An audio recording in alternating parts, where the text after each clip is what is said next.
Let me start where the story started.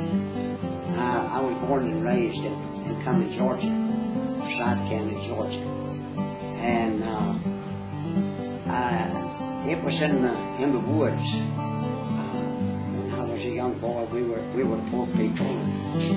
We still are, but we were just farmers. My dad was a farmer, and then they built what they call Lake Lanier up in Cumming, Georgia, and the lake covered our property. My dad had to relocate. Well, when I got 16 years of age, I dropped out of school. I wasn't interested in school. Back then, you didn't need an education to work.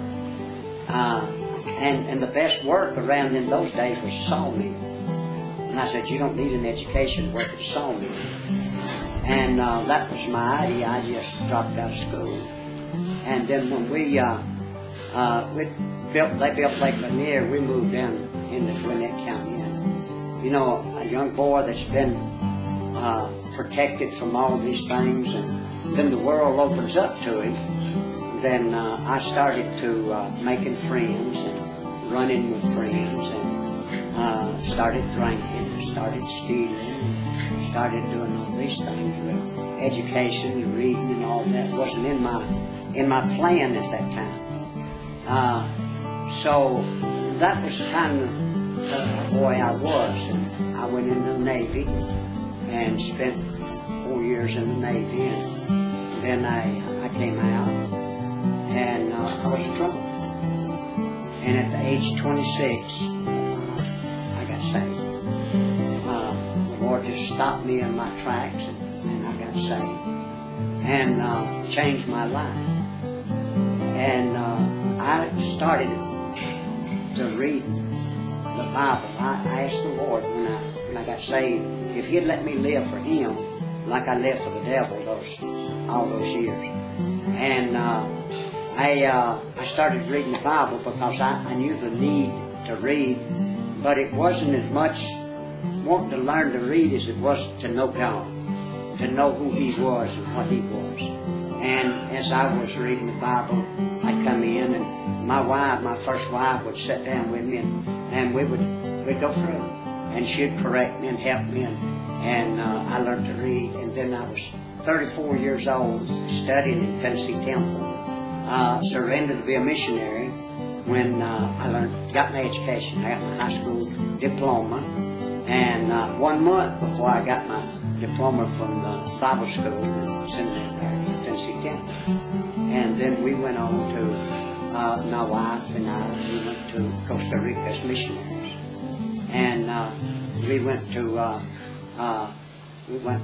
San Jose. We were there for 20 years, and then our children got married, and they moved back to the States. That was their plans and what they wanted to do, and they moved back to the States. So and we stayed on. I felt like, and I feel like the Lord called me to a particular ministry, and that's what I'm going to do. I was in Costa Rica for 20 years, and our kids gone, just me and my wife, and we felt the need to come to Honduras, so we moved up here, and we moved up here just before Hurricane Mitch came through. And I had started the Victory Baptist Church at that time, and I had a vision of a school, and going bigger than just a church. But when Hurricane Mitch came through, it kind of changed all of our plans.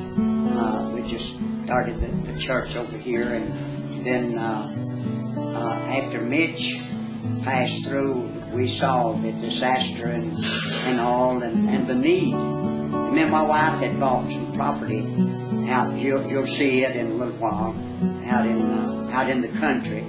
My daughter said Daddy, how did you find this? Did you fall out of an airplane or something to find it? Because you just can't get here from out there. So, but we did. We were looking and trying to buy something, and I was born and raised in the country, and kind of had in my mind that I wanted to die in the country. I love it. I love to see the snakes and the frogs know and the mosquitoes know, but the other things I enjoy. And we love to have all the animals around us. And so we bought this property, and I bought it on credit. And we went out there one Saturday to visit the property that we bought. And on the way back, we run across some boys and girls. They were laying on the side of the road asleep. They had been out. We found out. We were asking what they were doing out there, and the neighbor said that they had been out begging that day, going from house to house, and that's where they got to that night. They lay down and went to sleep to get up in the morning and go on. Their mom and dad had died in Hurricane Mitch, and they were just little boys and girls, had nobody to take care of them, or didn't know how to get to their families. So that's what they were doing. And we came home that night, my wife and I. And it didn't go too well with us. We discussed it a little bit. We talked about it, about those kids, and it's always the children that suffer when there's a disaster or a home breakup. It's the children that suffer. And we were talking about that, and then the next day, I woke up, and my devotion that morning was Romans chapter 5.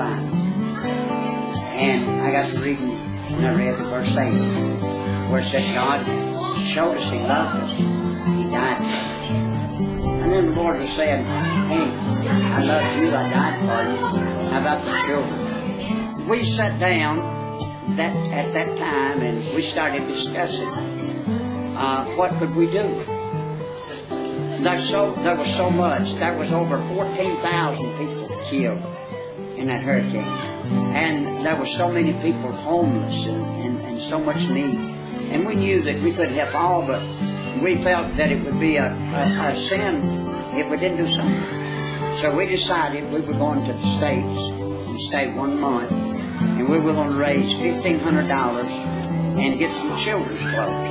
And that's what we did. We took off to Georgia, and I was presenting in the churches and the people what we were doing there. And we came back 30 days later with $40,000. I couldn't believe it. And we paid the property off. We bought more property, and then we built that huge house that's out there. And we started the Home of Love Children's Home. Because, I was tying this in with Romans 5:8. The Lord showed us that He loved us, and how can we show the children God's love? And through this, and we didn't want to start just a traditional children's home. Not something that we would send a worker when one of the children cried at night, when one cuts her finger. We don't want to send a worker to bandage it up. I want to go and I want to bandage it up, or I want to go to that child. And I remember when I was a little boy, I would stump my toe, and blood would be coming out of it. Back then, we didn't wear shoes. And my mother would come and hug me and put kerosene on my toe and say, son, everything would be okay. And that hugging and loving meant a lot. And we're people, we need that. And these little kids that we have are little boys and girls that, like many in Honduras, just boys and girls have been thrown away. And we want to take them and help them and raise them, give them an education, keep them healthy, and raise them for the Lord. I believe doing that, we can not only save their life, but help change things in Honduras.